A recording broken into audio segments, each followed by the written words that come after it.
인풋 시스템에서 액션 에셋을 C# 클래스로 생성해서 사용하는 방법에 대해서 살펴보겠습니다. 액션 에셋 파일을 사용하는 방법은 두 가지가 있습니다. 엑스텐션 파일 자체를 스크립트에서 읽어서 사용하는 방법이 있고, 이전 인풋 시스템 강의에서 설명을 드렸습니다. 또 다른 방법으로는 액션 에셋 파일을 인스펙터 창에서 보면 Generate C# 클래스라는 항목이 있습니다. 이 부분을 체크하고 Apply를 눌러주면 가령 ES의 파일 이름이 터치 컨트롤스라면 touchcontrols.cs 파일이 생성이 됩니다. 이러한 클래스를 우리는 래퍼 클래스라고 얘기하는데, 래퍼가 덮어 싼다는 이야기죠. 어떤 내용을 덮어 싸서 그 덮어 싼 것으로 이 안에 있는 내용을 접근하게 만들어 준다는 뜻입니다. 우리는 이러한 에셋 파일을 직접 읽어서 사용해도 되고, 생성된 C# 파일을 활용해서 인풋 액션을 처리해도 됩니다. 둘 중에 어떤 것을 쓸 건지는 선택의 문제입니다. 일반적으로는 C# 방식이 익숙해지면 좀 더 편하게 느끼기 때문에 이번 강의에서 소개를 드립니다. 액션 에셋 파일로부터 C# 파일을 생성한 것이 어떤 모습인지를 보면 이해가 가능합니다. 예를 들어서 터치스콜이라는 에셋 파일이 있습니다. 이 파일 안에는 액션 맵으로 터치가 있고, 터치 액션 맵 안에는 터치 프레스와 터치 포지션 액션이 있습니다. 우리는 이 파일을 직접 사용할 때는 터치 액션 맵을 찾고 그 안에 있는 액션을 찾기 위해서 find action map과 find action 함수를 스크립트 내에서 호출하도록 코드를 작성하게 됩니다. 그런데 이 파일로부터 생성된 C# 파일을 보면 생성자 안에 보면 find action map이 실행이 되고 인자로 터치를 줘서 이 터치 액션 맵을 가져옵니다. 그리고 이 액션 맵으로부터 find action을 수행을 해서 터치 프레스와 터치 포지션 액션을 가져오는 것을 볼 수 있습니다. 즉, 터치 컨트롤 C# 스크립트 안에 find action map과 find action을 간접적으로 우리가 수행하는 효과를 얻을 수 있습니다. 사실 이 코드를 자세하게 분석할 필요는 없습니다. 다만 이렇게 생성하고 나서 이 C# 클래스를 어떻게 사용하는지만 숙지하면 됩니다. 이 부분을 설명을 드리겠습니다. C# 방식 사용 방법을 설명드리겠습니다. 예를 들어서 터치 컨트롤스라는 에셋 파일이 있다고 가정합시다. 이 파일에 대응되는 C#을 생성하라고 하면 touchcontrols.cs라는 파일이 생성이 됩니다.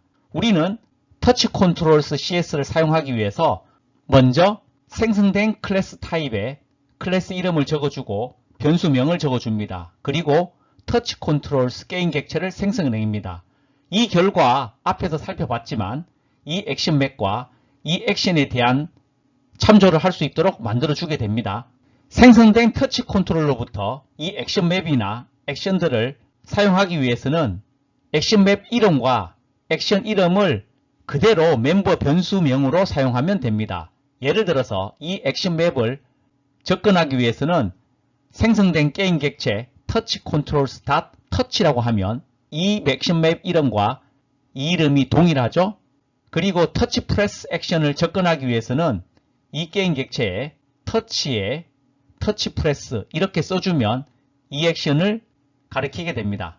이 액션을 사용하기 전에 이 전체를 이네이블 하든가 특정 액션 맵을 이네이블 하든가 특정 액션만 이네이블 하든지 선택을 해주면 됩니다.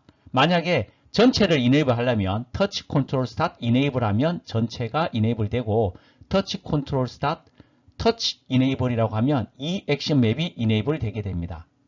그 후에 필요한 액션에 콜백 함수를 등록해서 해당 액션이 일어날 때마다 등록된 함수가 실행되도록 하든지 폴링 방식으로 업데이트 함수 내에서 필요한 액션의 값을 읽으면 됩니다.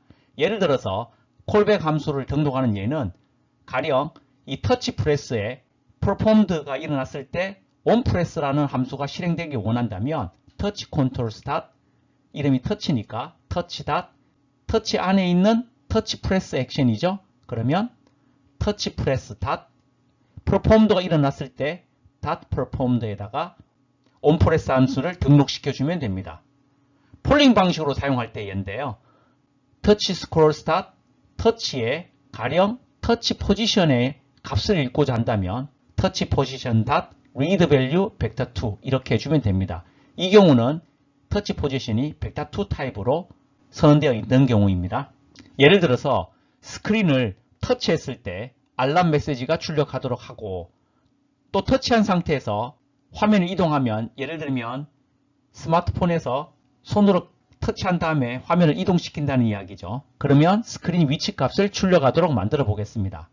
스마트폰으로 출력하지 않고 편집기 상에서 터치 시뮬레이션을 하려면 유니티 편집기의 윈도우 어널리시스 인풋 디버거에서 메뉴 항목에서 시뮬레이터 터치를 선택해 주면 됩니다. 이따 실습할 때 보여드리겠습니다. 우선 터치하는 액션과 터치한 상태에서 이동하는 것에 대한 액션을 정의를 해줘야 됩니다. 이름이 터치 컨트롤스라는 SF 파일을 만듭니다. 이 SF 파일 안에 터치라는 액션 맥과 여기 안에 터치 프레스와 터치 포지션이라는 액션을 만들어 줍니다. 터치 프레스는 버튼 타입 액션을 만들고 눌렀냐 안 눌렀냐만 알면 되기 때문입니다. 터치 포지션은 밸류 타입으로 만들어서 벡터 2 값을 읽을 수 있도록 설정을 해둡니다. 그리고 두 가지 버전의 터치 테스트 스크립트를 작성합니다. 터치 테스트는 이 터치 컨트롤스 액션 파일을 직접 읽어서 사용하는 버전이고 터치 테스트 v2는 터치 컨트롤스를 C샵으로 생성한 다음에 생성된 C샵을 이용하는 버전입니다. 둘 다 하는 일은 동일합니다. 먼저 액션 파일을 직접 활용하기 위해서는 이 액션 파일을 가리키기 위해서 input action asset 멤버 변수를 만듭니다. 그래서 스타트를 했을 때 input action asset이 가리키는 이 파일로부터 터치 액션 맵을 가져오고 이 터치 액션 맵으로부터 터치 프레스, 터치 포지션 액션을 가져오게 만듭니다. 그리고 터치 프레스 액션에다가 on touch press action 함수를 등록시켜 줍니다. 그러면 이 액션이 발생할 때마다 performed가 일어나서 이 함수가 실행이 되겠죠. 실행될 때마다 이 메시지를 출력하게 됩니다. 그리고 업데이트 함수에서 폴링을 수행합니다. 무엇을 폴링하냐 하면 스크린이 터치된 상태에서 움직이게 됐을 때 터치 포지션 값을 출력하도록 만들어주는 것입니다. 그래서 터치 포지션의 값을 read value vector 2로 읽습니다. 그러면 이 값을 출력하도록 만들어줍니다.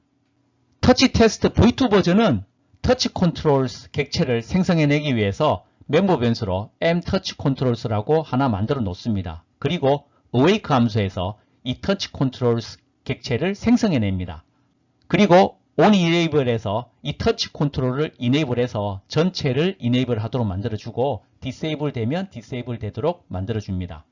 그리고 start에서 이 터치 컨트롤에 터치에 터치 프레스 이 액션에다가 on touch press action 함수를 추가해 줍니다. 그러면 터치 프레스가 일어날 때마다 이 함수가 실행이 되겠죠.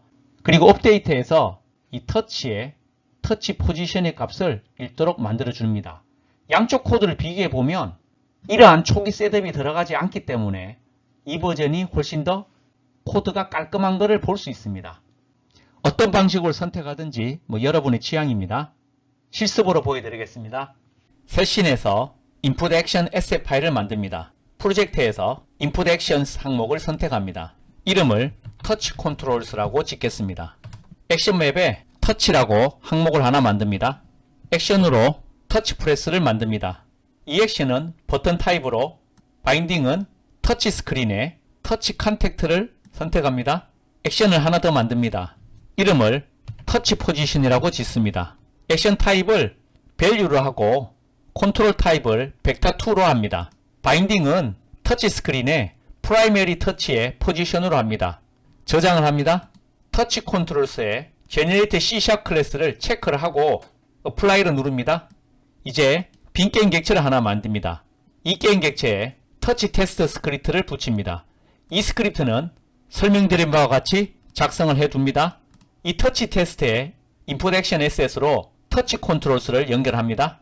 실행하기 전에 윈도우즈의 어널리시스에 인풋 디버그를 띄웁니다. 인풋 디버그의 옵션에 보면 시뮬레이터 터치 인풋이 있습니다. 이것을 선택하면 시뮬레이티드 터치 스크린이라는 것이 디바이스에 나타나게 됩니다. 이렇게 되면 마우스를 클릭한 것이 스크린 화면에 터치한 것과 동일한 효과를 내게 됩니다. 실행을 해보겠습니다. 현재 위치가 출력이 되고 있습니다. 터치를 하지 않았기 때문에 제로제라고 위치가 나오고, 터치를 하게 되면, 즉 시뮬레이터 상태에서는 마우스를 클릭을 하면 터치를 한 것과 동일한 효과를 내겠죠. 터치를 해보겠습니다. 지금 525, 309 이렇게 나오는 것이 현재 위치를 출력하고 있는 것입니다. 클래스터 상태이기 때문에 동일한 문자는 하나로 표현되고 대신에 카운터가 여기에 나오고 있는 것이죠. 업데이트해서 계속 출력하고 있기 때문에 계속 출력 횟수가 증가하고 있는 것입니다. 화면을 터치한 상태에서 움직여보면 이 값이 계속 변경될 것입니다. 변경되는 것이 보이죠? 밑쪽으로 가면 00에 가깝고 오른쪽으로 가면 증가하는 것을 볼 수 있습니다. 반면에 제가 클릭을 하게 되면 연결되는 함수가 호출이 됩니다. 우리는 OnTouch Press 액션이 호출되도록 했습니다. 지금까지 3번이 클릭됐기 때문에 3번이 나오고 계속 클릭해 보겠습니다. 증가한 게 보이시죠? 계속 누르면 이 메시지가 계속 출력이 된다는 것을 증가하는 숫자를 보고 알 수가 있습니다. 자, 이번에는 터치 스크립트 V2를 활용해 보겠습니다. 이 게임 객체를 디액티브로 만들고 새 게임 객체를 하나 만들겠습니다. 이 게임 객체에 테스트 V2 스크립트를 붙입니다. 이 스크립트는 말씀드린 바와 같이 작성을 합니다. 실행을 합니다.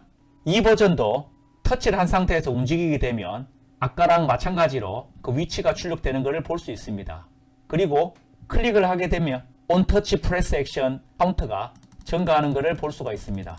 결과적으로 터치 테스트와 터치 테스트 V2는 동일한 일을 수행하는 것을 볼 수가 있습니다. 요약입니다.